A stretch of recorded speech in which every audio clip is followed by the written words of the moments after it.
Dream Team. It's your boy Neal back with another reaction video, guys. Here we are with Liam Lawson is a problem for one of our favorite F1 channels to react to perspective. I know that Daniel Ricciardo broke his hand somehow. I don't know how he broke his hand, but I know that Liam Lawson has been in that seat while Daniel's been recovering from injury, and Liam Lawson has been doing good. He hasn't been blowing like expectations out of the water, but I think he's above expectation. You know what I'm saying? I think nobody expected him to do quite this good.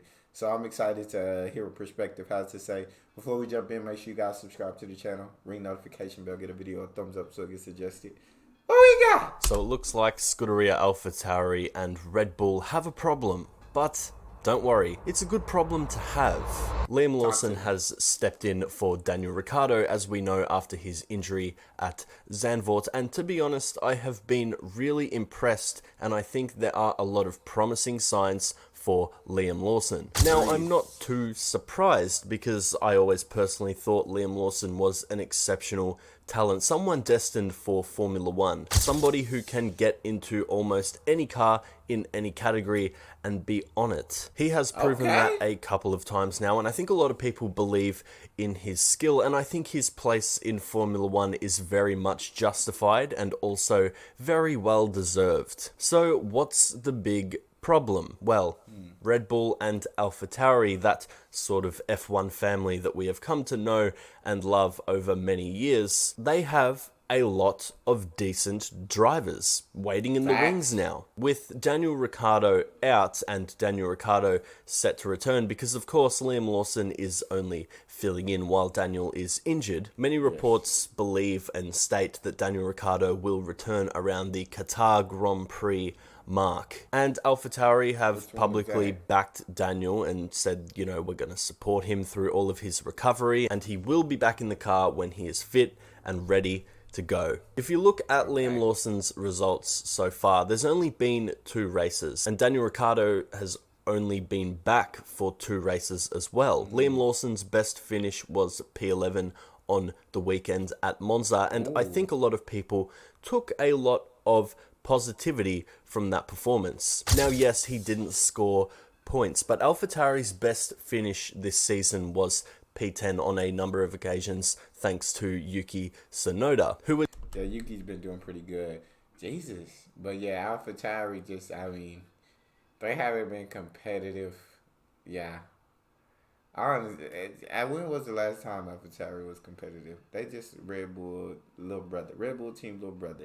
But now you got all these drivers, good drivers. Where you going to put them? So when Daniel comes back and gets that seat back, what do you do with Liam? Because I'm sure after Liam, know what I'm saying, tasted what it's like to drive in Formula One, he wants more. I'm sure he ain't gonna be ready to just hand that seat back. He's gonna keep getting hungrier and hungrier, and as a good driver, I'm sure there are gonna be teams that are out to get him. So, but I guess this is the best problem you can have, is having too many decent drivers on the roster. Was P10 on a number of occasions, thanks to Yuki Tsunoda, who is also having quite a good season. His stock seems to have risen a lot as well. I think a lot of fans have really come around to Yuki Tsunoda, starting to see that potential that we all know was there sort of being unlocked now. So what do you do with Liam Lawson when Daniel Ricciardo returns? What do you do with Daniel Ricciardo? And what do you do with Sergio Perez? I say you extend Checo contract. That's just me. That's just me. But I say you extend his contract until Checo disappoints you.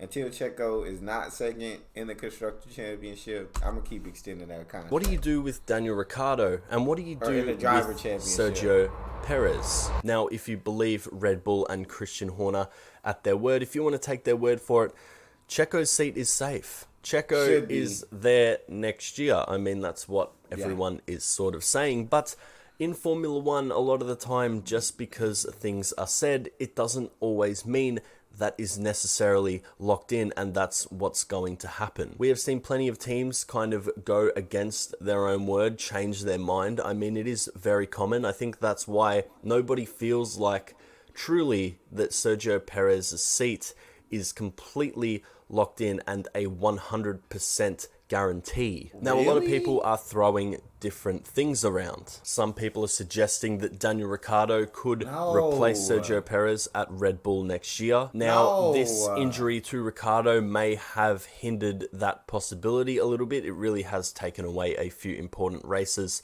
from Daniel. And I think Daniel, at the same time, has been performing well so far. He seems to be getting used to that car at a good pace. He doesn't seem to be all over the place. And there's no real worrying signs that bringing him back was a sort of mistake. Facts. One thing I gotta stop and say, because the Checo disrespect be crazy, man. Y'all really act like this man. I know he can't keep pace with Max. He ain't even close to pace with Max, but nobody is. But y'all really act like he's not second in the drivers' championship. I feel like we treating Checo like he's like 8th in the drivers' championship or something. Like he's number 2 right behind Max Verstappen, and he's not gonna get that number 2 spot up unless something crazy happens. So like, I don't see why everybody be so ready to write Checo off and get rid of him when like he's doing what to me what he's supposed to do. I guess people want to see a teammate that's more of a challenge to Max Verstappen that pushes two teammates but I don't know if you really want that, to be honest. I want a great number 2 driver, and I feel like Checo is that because you got Max. Like nobody on the grid is freaking pushing Max. Nobody on the grid is. So I feel like I get tired of hearing these rumors about Checo not being safe and about him having to give up his seat when he's literally in second, only behind Max. It baffles me. Real worrying signs that bringing him back was a sort of mistake. Again, that AlphaTauri car isn't really the greatest, but you did get the sense that Daniel Ricciardo was only going to get better as the races went on. So do you give Daniel Ricciardo the Red Bull seat and put Liam Lawson in AlphaTauri full-time next year if he continues performing so well? Or do you give Yuki Tsunoda the top Red Bull seat? A lot of people have mentioned that as well. A lot of people believe now that Yuki Tsunoda could perform well in a top seat like Red Bull, but that jump from AlphaTauri to Red Bull, as we know, and what history has shown us, is that it never always works out well. Facts. It is proven to be a momentum killer, and maybe even some can argue a career killer a few times. Which of course you don't want to see with a driver like Yuki, who has so much promise. There is also the option of Red Bull eyeing off Lando Norris. Because if we look at Checo... Checo, I love you. Checo, I love you. But I do really like Lando Norris, man. He's one of my favorites. He's behind Max Verstappen. He's probably my second favorite driver on the grid right now. I just really like Lando, man. But I do love you, Checo. Of Red Bull eyeing off Lando Norris. Because if we look at Checo, he just doesn't seem to be near Max. And it is bizarre considering the machinery that Red Bull have provided. Now, the argument will be made, of course, that the Red Bull is so geared towards Max. It is the perfect car for Max year after year. And that is why Sergio Perez simply can't be on that level. It's impossible. I mean, I guess that argument is in some ways fair enough and probably true to a certain degree. But the Lando Norris Red Bull rumors have been kind of floating around for a while now. You do get the sense that Lando Norris is destined for a top team very soon, unless McLaren get there first. And Red Bull is obviously the team that's talked about the most in terms of where is Lando's future. Could he be a Red Bull driver? And we know there is a link there. There is a previous history there between the two. But Liam Lawson doing what he's doing right now, if he continues to do this, I mean, this is going to be huge for him, because I'm sure there are going to be other teams looking at Liam. I think a lot of teams will be interested in him. Now, yes, he is part. I think teams will be looking at Liam for sure. They see him driving pretty good, and I mean, teams are always on the lookout for who's doing good. Always looking to replace drivers. I mean, at the end of the day, it's a business, and you want the best person in your car. You want the best driver in your car. End of the day.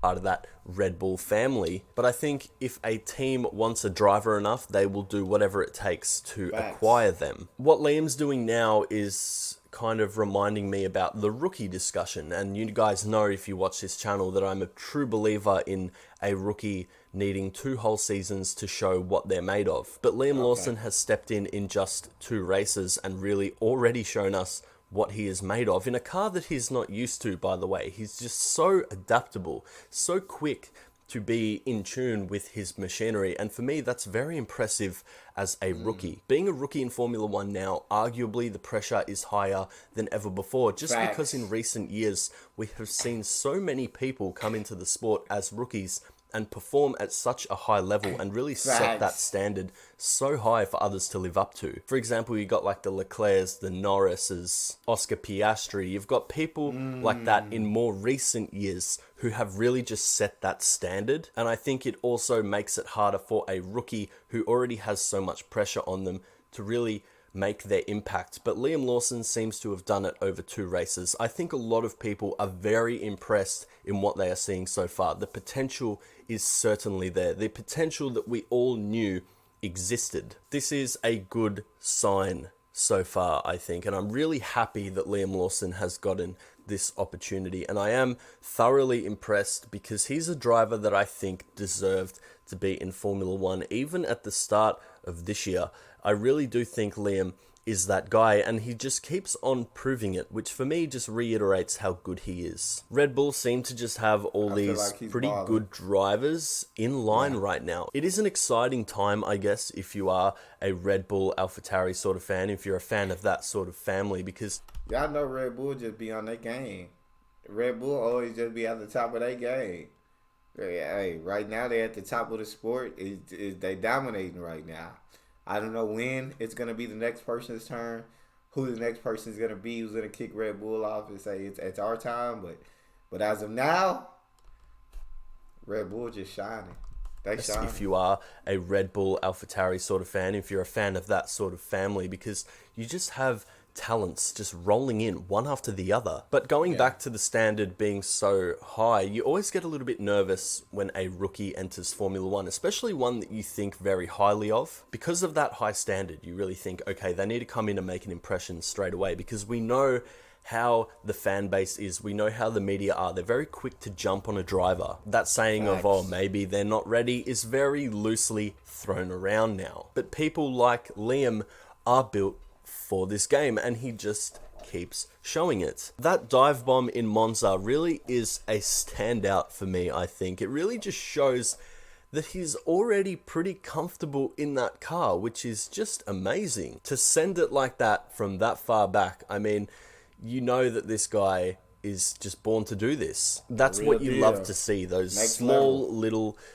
bits and pieces throughout a race. Yeah, he might not be scoring points yet, he might not have the best car, but when you send it like that and you show some fight, some skill, some confidence, I mean, that is exactly what you want to see, and that's what fans love. Fans love an entertainer. They love someone who makes that ballsy move. So far, so good for Liam, and he is a good problem to have. All these drivers are a good problem to have. It is a selection problem. I'm really interested to see how this pans out, because I want to see Daniel Ricciardo again back in that AlphaTauri. I still want to see what he's got and what he can show. This Red Bull situation might get a little bit interesting. I'm not fully convinced Checo is going to lose his seat yet. I don't really feel too, I guess, convinced that that is the case. So let me know your opinions on. Checo can't lose his seat right now. I don't know. For me, it's that why fix something that's not broken? Checo's number 2. Checo was number 3, number 4. Then okay, Checo, we might have to look at you.